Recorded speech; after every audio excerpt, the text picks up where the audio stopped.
So, let's start off with a little bit about yourself and what games you are showing off here and games you've made. Oh, sure, yeah. So my name's Elliott Ridgway. I've been a game developer since I was a kid. I started out like when I was 10, just with whatever software I could get my hands on. And I've been making games on and off ever since then. The main game that I'm showing off here at CSGC is called MonCon. It's an RPG about social anxiety. Mm-hmm. So we have your traditional turn-based battles like you do in a regular RPG, but they're representations of the conversations that the main character is having. So because he's afraid of talking to people, he sees conversations as battles. Okay. And so it's about the main character overcoming his social anxiety. Yeah, I actually, I did already download that game there. Cool, yeah. What's up?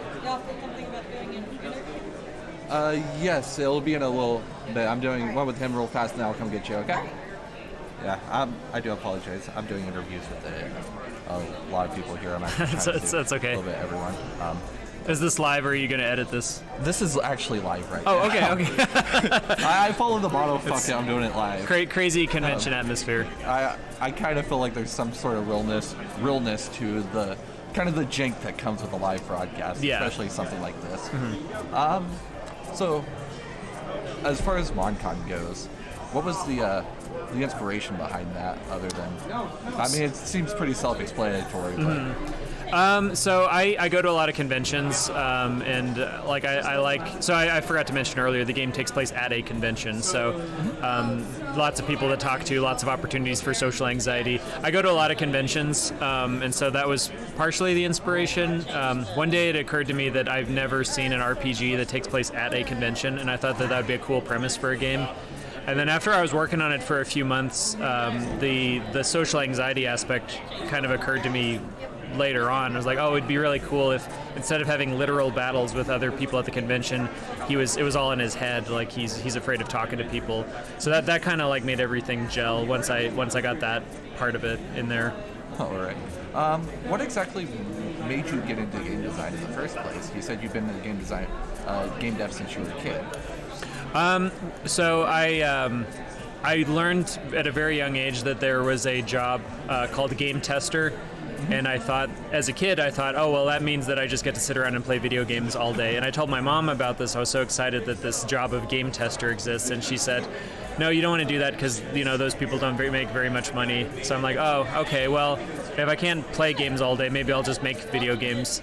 And so ever since that got in my head at a young age, I was like, okay, well, I want to make video games. And that has just kind of stuck ever since then. I think that's honestly a list of what a lot of people thought as a kid whenever they heard the term game tester. They're like, oh, I gotta play games all day. Right, yeah. As someone who's actually done QA game testing and stuff, it's not as glamorous as it seems. No. You're in a room for hours just playing the same level over and over trying to break it. Yep, exactly. Yeah, not glamorous or fun. Yeah. I'm going to quickly swap the screens here over to, let me make sure I did it correctly here. Yes, MonCon. So, just kind of pulling this up so they can kind of see what you've been working on. Is this your only game released, or do you have? No, so I've got a couple other games that have already come out and are available on Steam right now. So The Idiot's Tale was my first game that I designed with my brother. It's a point-and-click adventure game, like King's Quest or Monkey Island, if you remember those games. Mm-hmm. That was our first game that came out in 2018, and then since then I've also made a game called Shapeshift Sean that is kind of inspired by the mid-90s 3D platformers like Donkey Kong Country or Heart of Darkness. That was what that was kind of inspired by. So that one is also out on Steam right now. All right. So I got a few under my belt. Okay. And what's the name on Steam? Like, where can people find your games and stuff? Oh, for my game company? Yes. Megalithic Mainframe is the name of the company. But search Idiot's Tale or Shapeshift Sean. Those are also easy to search. All right. So as far as this game goes, let it boot up here. It's, from what I understand, it's a rhythm-based?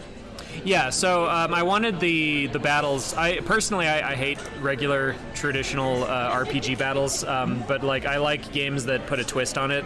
So like Paper Mario made RPG battles fun, in my opinion, and Undertale was another good example of that. So I didn't want to just do straight, you pick an option from the menu and then it happens and then you go back to the menu. I wanted to put something in it that was a little bit more dynamic and also kind of tied back into you're having a conversation kind of with that like back and forth. Something about like having a Guitar Hero system where music was embedded into it and that kind of thing, like that, I don't know, that just made sense to my brain. So that was, kind of where that came from. All right.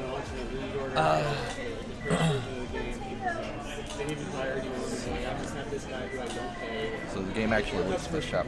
But I can be moving it forward if you want. So what exactly do you like what engine did you use for these? And are you more art or programming?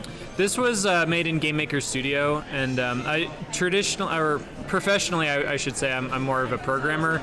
That's what I do for my full-time job. But I also really love to draw, so there's a big art aspect to this as well.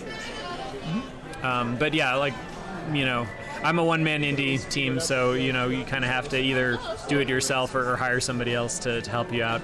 I will say the music, I didn't really do any of the music. I hired out, musicians to help with all the sounds that play during the battle attacks and stuff like that. So speaking of like hiring out people to do stuff like that, I know it's some developers actually view that some people view that as a bad thing. They're like, you need to create everything yourself, and others are like, you should use whatever's available to you.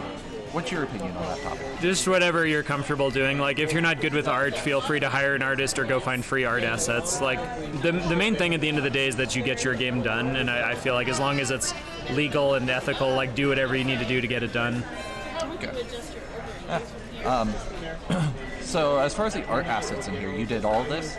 Yes, this was all hand-drawn with a tablet. Okay. So, as far as, like, the social anxiety stuff, I'm assuming that's why you kind of made it...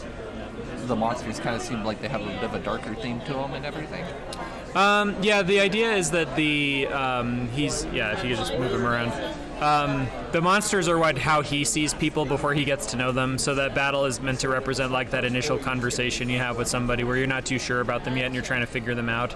And then once he's talked to them for a little bit and you get past that battle, the monster disappears and he sees them as a regular person again.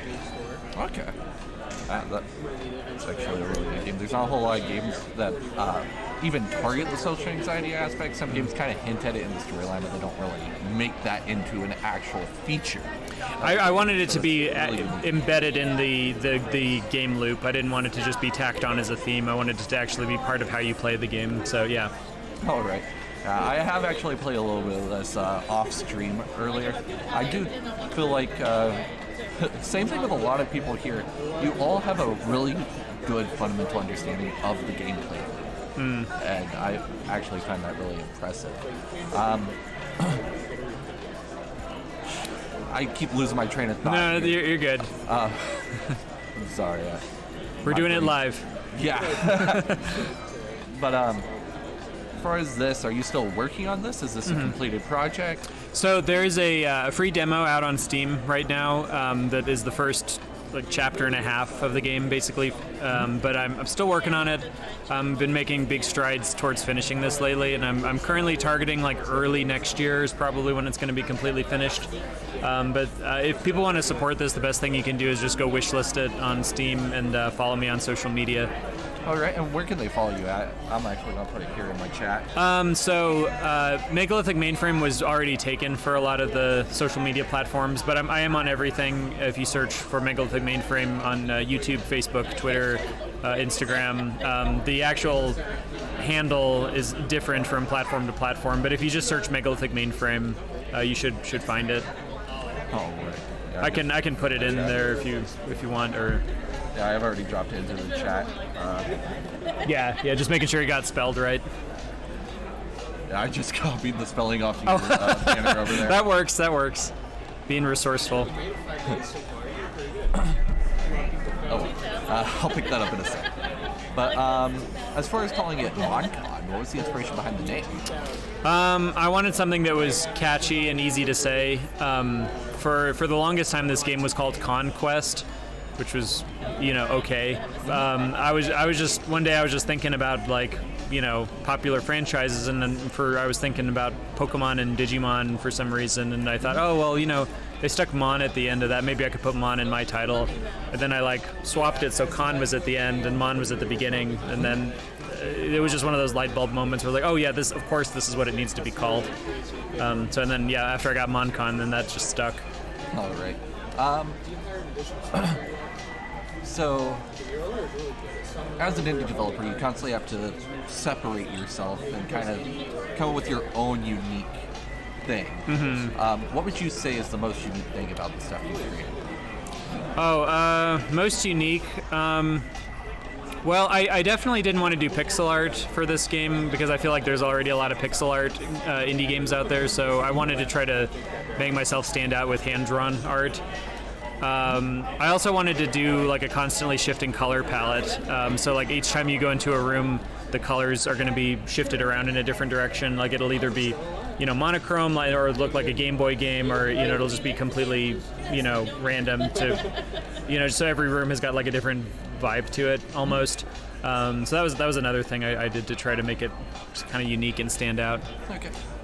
In creating this game, was there anything exceptionally challenging that you just kind of got stuck on? Any big challenges? The turn-based battle system was actually one of the most difficult parts of the game to develop because of the Guitar Hero aspect of it. I didn't anticipate when I went into it just how precise that coding would have to be, because you have to anticipate when are they going to hit the button, and did it time with when the button goes across the screen, and how good was their timing, and is the music still synced up with the buttons, or did they get out of sync, that kind of thing. It was extremely challenging to do that part of it. The inventory system was also challenging. I wanted to do a Tetris sort of inventory system where each item has a different shape to it, and you can move your items around and rotate them. It's very roguelike. Roguelike? Yeah. Yeah, I could see that. Like a Torchlight or something. Yeah, this was also pretty challenging to code. But yeah, those are, definitely a lot of hurdles that I had to get over for this game. All right. So before you head back to your booth and stuff, I'm going to show off your Steam page real fast.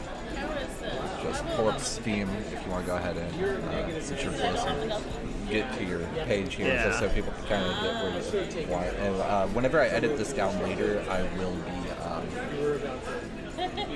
kind of putting a little bit more emphasis on this. Mm-hmm. But these are all of your releases right now. Yep. Right? Yep. This is everything I've put out so far.